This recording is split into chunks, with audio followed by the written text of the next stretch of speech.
all night. Oh, one more thing. I want to know about the final you. 어느 날 만약 당신의 딸이 하룻밤 사이에 사라져버린다면 당신은 어떻게 하시겠습니까? 여기 미국 산호세라는 지역에 사는 한 가족이 있습니다. 아빠 데이빗, 딸 마고, 엄마 파멜라 킴이 그 주인공이죠. 셋은 우리 사회에서 흔히 볼 수 있는 친근한 모습의 가족인데 갑자기 엄마 파멜라가 암에 걸려 사망하게 됩니다. 그리고 그렇게 본격적인 이야기가 시작됩니다. 어느 목요일 아침 데이빗은 마고가 치우기로 약속한 쓰레기통이 그대로인 걸 보고 학교에 있는 마고에게 농담 반 진담 반으로 문자를 보냅니다. 그리고 그 문자를 본 마고로부터 전화가 걸려오는데 마고는 데이빗에게 오늘 친구 집에서 밤새 생물학 스터디를 하다 갈 것이라고 이야기합니다. 그래서 그날 밤 데이빗은 큰 걱정 없이 딸이 오기 전에 잠자리에 들죠. 그런데 새벽녘에 데이빗의 전화벨이 울리기 시작합니다. 전화를 건 사람은 다름 아닌 마고. 마고는 무슨 일인지 연속해서 2통의 전화와 1통의 화상 전화를 겁니다. 하지만 깊이 잠에 든 데이빗은 이를 받지 못하고 아침이 돼서야 부재중 전화 기록을 확인하게 됩니다. 데이빗은 바로 마고에게 전화를 하지만 전화를 받지 않아 문자를 보내죠. 그리고 그때 데이빗은 쓰레기통 위 탁자에 마고의 노트북과 전공책이 올려진 모습을 보고 마고가 집에 들어왔다 다시 나갔다는 걸 알게 됩니다. 그래서 데이빗은 처음엔 딸을 걱정하지 않았지만 오후 3시가 지난 시각에도 연락이 되지 않자 걱정이 되기 시작합니다. 그러다가 문득 마고가 매주 금요일 오후 피아노 레슨을 듣기 위해 데이빗에게 $100씩 받아갔었다는 사실을 깨닫습니다. 데이빗은 그제서야 마고가 피아노 레슨을 듣느라 연락이 되지 않는구나 생각을 하게 되죠. 그래서 데이빗은 마고의 담당 피아노 레슨 강사에게 전화를 걸게 됩니다. 그런데 전화를 받은 레슨 강사는 믿기 힘든 이야기를 합니다. 마고는 6개월 전에 죽었습니다.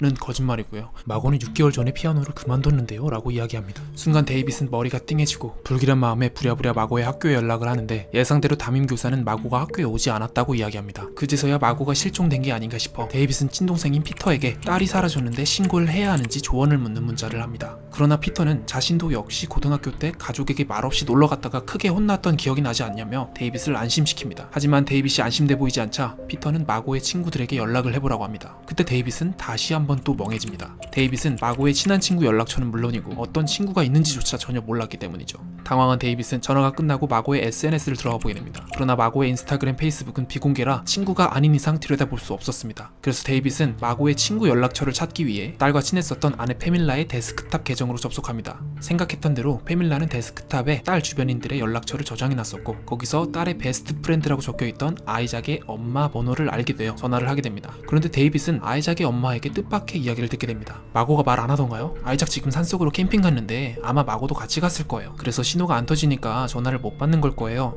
이에 데이빗은 순간 안심이 되지만 마고가 그 사실을 자신에게 이야기하지 않은 사실에 화가 납니다. 그래서 데이빗은 마고에게 아이작 엄마한테 다 들었다 라는 간결하고도 분노를 표출하는 문자를 보낸 후 잠에 듭니다. 그러나 데이빗은 다음날 아침 아이작으로부터 전화 한 통을 받게 됩니다. 아이작.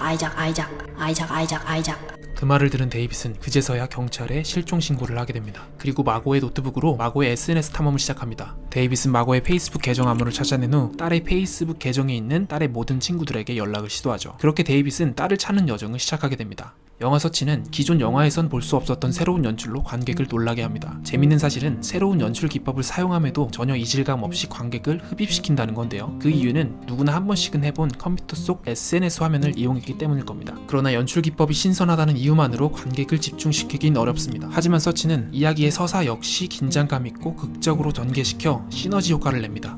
그리고 서치는 마고의 SNS를 통해 SNS상의 가식적인 인간관계를 보여줍니다. 데이빗이 연락해본 마고의 페이스북 친구들은 마고와 페이스북 친구일 뿐 친한 사이는 아니다. 마고는 원래 친구가 없다. 마고는 보통 혼자 밥을 먹는다는 등 마고를 친구가 없는 아이로 기억합니다.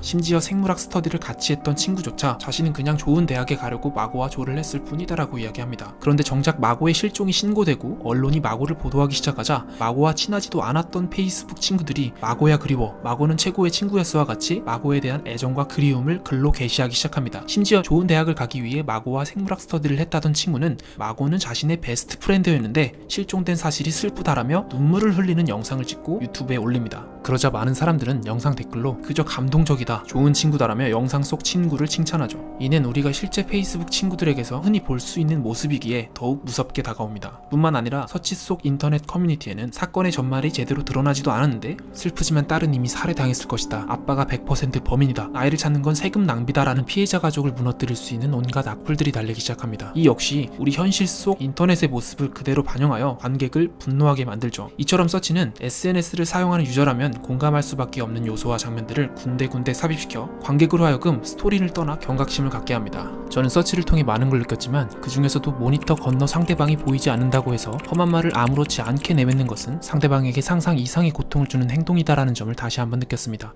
그럼 이것으로 짧다면 짧고 길다면 긴 서치 리뷰를 마치도록 하겠습니다. 여유가 되신다면 이번 휴일에 서치를 관람해보시는 게 어떨까요? 영화 서치였습니다.